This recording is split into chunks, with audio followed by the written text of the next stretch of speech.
is Rosalie Luo, who's going to be presenting her work on corporate environmental strategies of firms engaging in the biological circular economy. And so her thesis advisor is Sarah Soderstrom in both Programming the Environment and Organizational Studies. And her reader is Michelle Zint in School for Environment and Sustainability. And so Rosalie, we'll turn it over to you.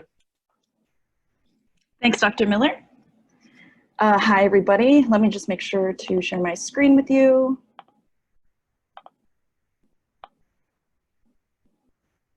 Should be okay. Okay, great. Hi, everyone. Welcome. Thank you all for being here with me today. My name is Rosalie Luo, as Dr. Miller introduced me. I'll be presenting my honors thesis work that I've been completing for my senior year, my last year here at the University of Michigan through the program in the environment.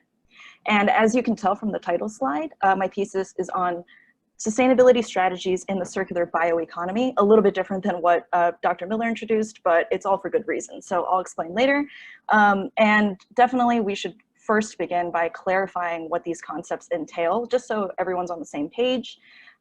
Before we get to any of the circular models, we really have to cover what the linear economic model is, which is, our current prevailing economic system that we have in place. So at the bottom of the diagram, you can see that take, make, waste. That's really the key words of this linear system. Unfortunately, this linear model emphasizes short-term consumption and disposal rather than any kind of long-term stability or restoration. So as you can see, resources are first extracted from the earth, they're produced, distributed, consumed by us as consumers, and unfortunately, we usually just dispose of them pretty quickly.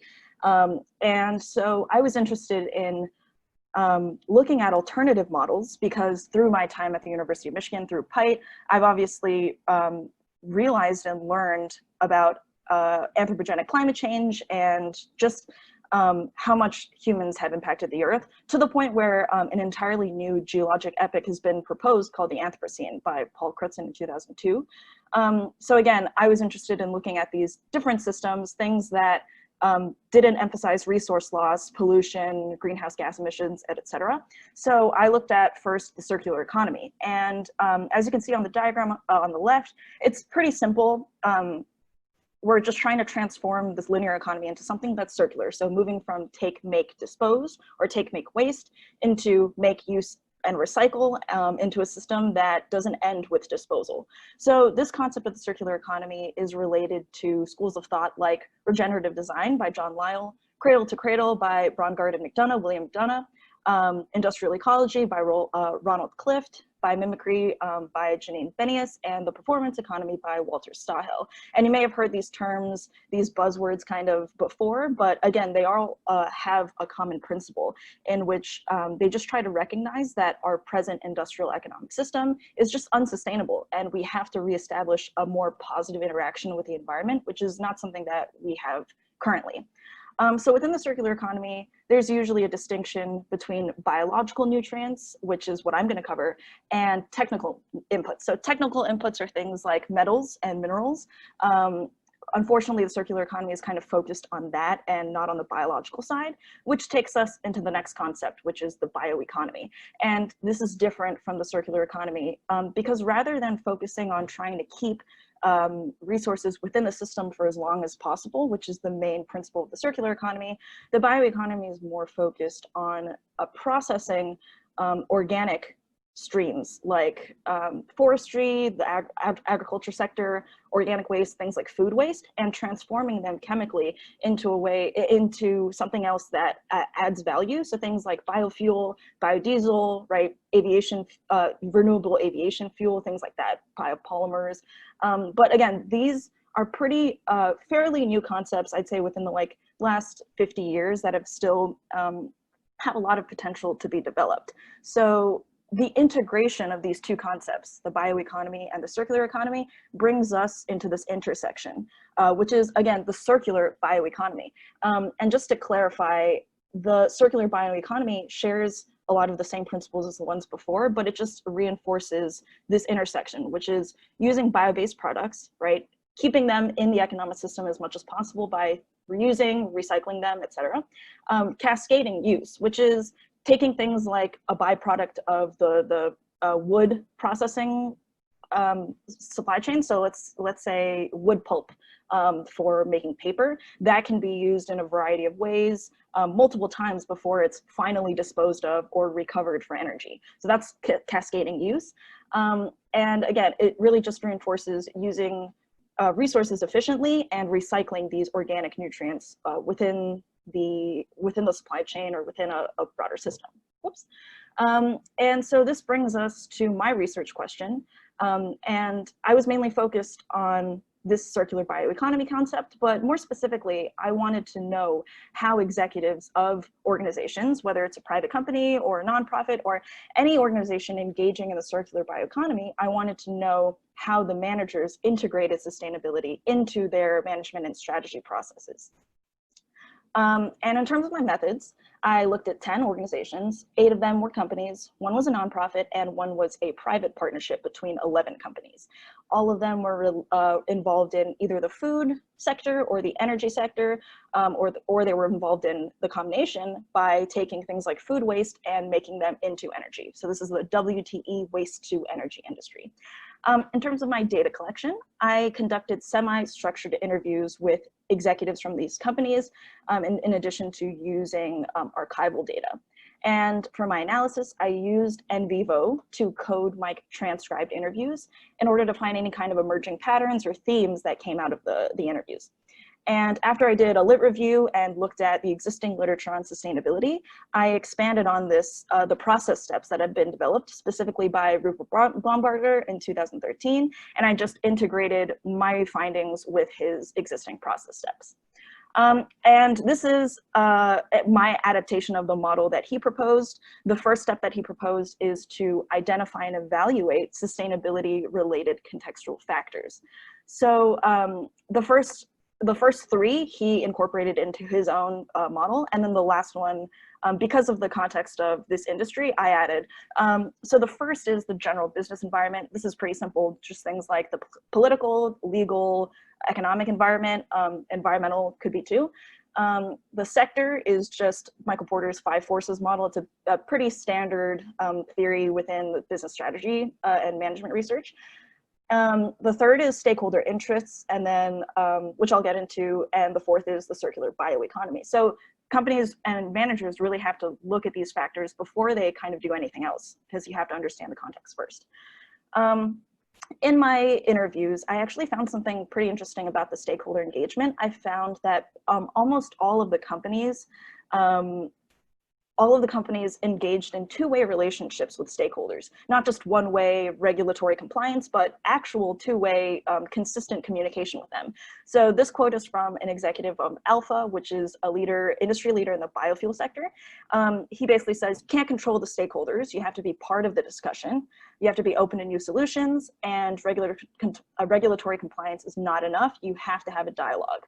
And he's basically saying that the minimum is compliance. So that was pretty noteworthy, just to see how important stakeholder engagement was for these companies. The next step is normative management, as you can see in the diagram on the left. So Baumgartner says that normative management consists of the vision and mission statements, the organizational culture. He also adds that governance is part of that, although I don't focus on it specifically. I added the concept of the cognitive frame, which I think is directly related to the organizational culture.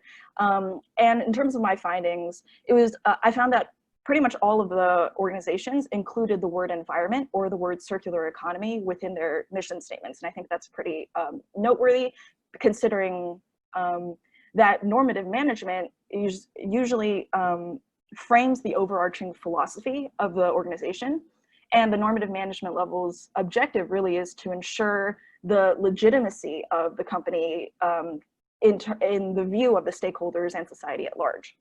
So this normative management level has a lot of ethical responsibility, equity concerns integrated within this level. And once you tie it to the circular bioeconomy, it's kind of unsurprising that all of these companies included environment in their vision statement. And similarly, their organizational culture highlighted the values of openness, transparency, and sustainability, which I think was pretty interesting as well to see. And I just wanted to highlight a quick quote that I found from the organizational culture interviews for Alpha, which again is that industry leader. He says, in our case, as in their company's case, sustainability is very, very strongly in the corporate DNA.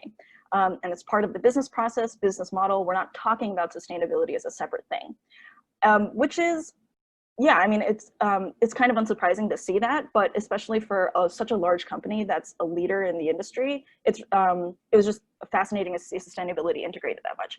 And similarly at Delta, they highlighted that no idea is ever too crazy, which just reinforces the idea of the openness aspect of the organizational culture. Next, the third process step is strategic management. Strategic planning is one of the themes. So these are the themes that I found through my interviews. Basically, all the companies had ongoing planning. So they basically met either weekly, bi-weekly, pretty consistently to make sure that their strategic goals were always changing. And there was a high level of collaboration among these firms, partially due to the fact that they're part of the circular bioeconomy. They had an established network, usually. They experienced resilience, usually by trying to forecast bottlenecks or forecast obstacles that they might have. And finally, I found that almost all of these companies juxtaposed short-term and long-term concerns, so that temporality and those intertemporal dimensions, they tried to simultaneously think about them instead of only thinking about one at a time. And these are just some process steps that the strategic management level entails. I won't go into them that much in depth, but this is basically the process step for this level. And finally, the operational management level is basically where you're implementing the earlier steps. And this falls on the responsibility of the production department, the logistics, the marketing, HR, et cetera. There's also an element of continuous innovation or improvement, and the use of metrics or measurements in order to keep track of their improvements. And finally, even though I've numbered these steps, this process is actually continuous. So that's why there's that fifth step of learning feedback, because anything that you learn from, let's say, the later levels can be reinforced and used to change part of the earlier levels too. So it is a learning feedback. Finally, just some concluding thoughts. All organizations exhibit the visionary sustainability strategy, which I didn't go too much in depth, but they just had a high relative importance of sustainability and therefore exemplified visionary strategies. And in terms of research implications, the adapted process steps that I developed can be helpful for those navigating the circular bioeconomy. And even if it's not a manager, it can be helpful for other researchers, it can be helpful for employees, and potentially just stakeholders in general that are interested in the circular bioeconomy. And in terms of research limitations, I did have some problems just because the effects of the contextual factors, things like size, maturity, location, industry, those can all have an effect on their management style, more so perhaps than the fact that they're in the circular bioeconomy. And the other limitation was just that I had a small sample size. And another potential limitation is that not all of these firms necessarily considered themselves as part of the circular bioeconomy. Sometimes they just consider themselves part of the circular economy. And so I wonder if there's any kind of effect that their identification has on things like the normative management level that composes their overarching philosophy and framework for the organization. And here are my references. And I just wanted to say a quick thank you first to my advisor and my reader, Professor Soderstrom and Dr. Zint. And I wanted to thank all of the people that have been involved in giving me support during this time. And again, thank you to everyone who's been listening. And if you have any questions, I'll be happy to take them. Thank you. Thanks so much, Rosalie. Yeah. Thank you. And so if anyone has questions, you can feel free to unmute and ask directly, or you can enter straight into the chat. I'd love to ask a question. Rosalie, it's so lovely, by the way, to see you at this stage after having seen you in 2011. a number of years ago. Congratulations on this very interesting work. I'm just curious, if you had to do it over again, Rosalie, what might you do differently in your work? And second, you know, if you could continue on, what would be your next study? Yeah, I'd love to continue on. I think definitely the methods that I used in terms of the sample, that was my main problem, right? Because it's such a new concept. Even, you know, most people that I've met, and me included, I had no idea what any of these concepts were. So to even see any kind of cohesion in the market where a lot of people understand this concept together, I haven't seen that yet. So I think it either will be that I have to decide which concept I want to focus on, right? Either the circular economy or the bioeconomy or the integration of them. I think it's important to realize that their identity affects their management. So I think definitely finding more representative companies or organizations would be a lot more helpful. Right now, it's kind of just too broad of a sample. There are too many variables at play. But I think for at least my thesis work, I was happy to find these companies in the first place because it was kind of difficult to begin with. But it's honestly just really exciting to hear about these companies. And I think the more news that comes out and the more research that I do, hopefully it'll just be a more representative sample and it'll give me more clear answers than what I have right now. Okay, thank you. Other questions? Thanks, Dr. Zinn.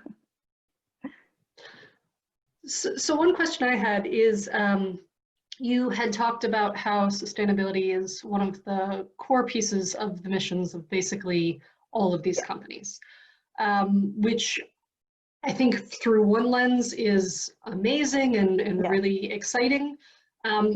Also, though, you might be able to look through it at a negative lens in the sense of it may only be sustainability-minded companies who would ever engage in these kinds of activities. Right. So just kind of thinking through that piece of things and thinking about closing the loop. Yeah.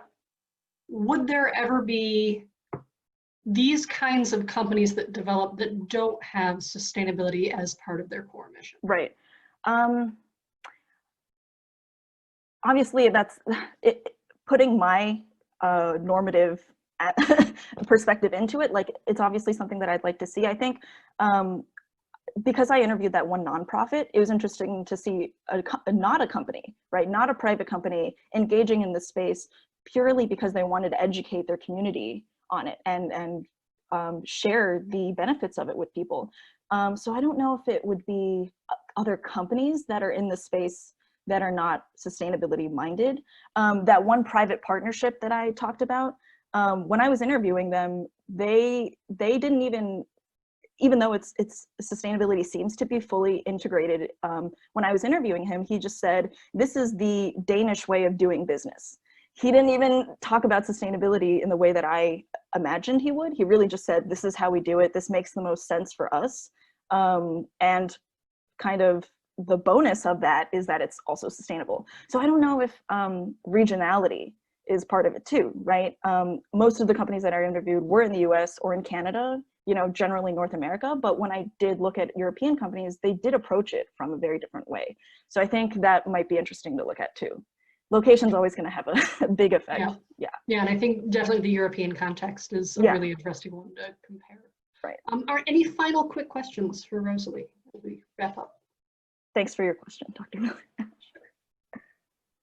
So, all right, so I think we're going to have to move on, but thank you so much. And again, congratulations. Thank you. Thank you, everybody, for listening. Applaud your work. Thank you.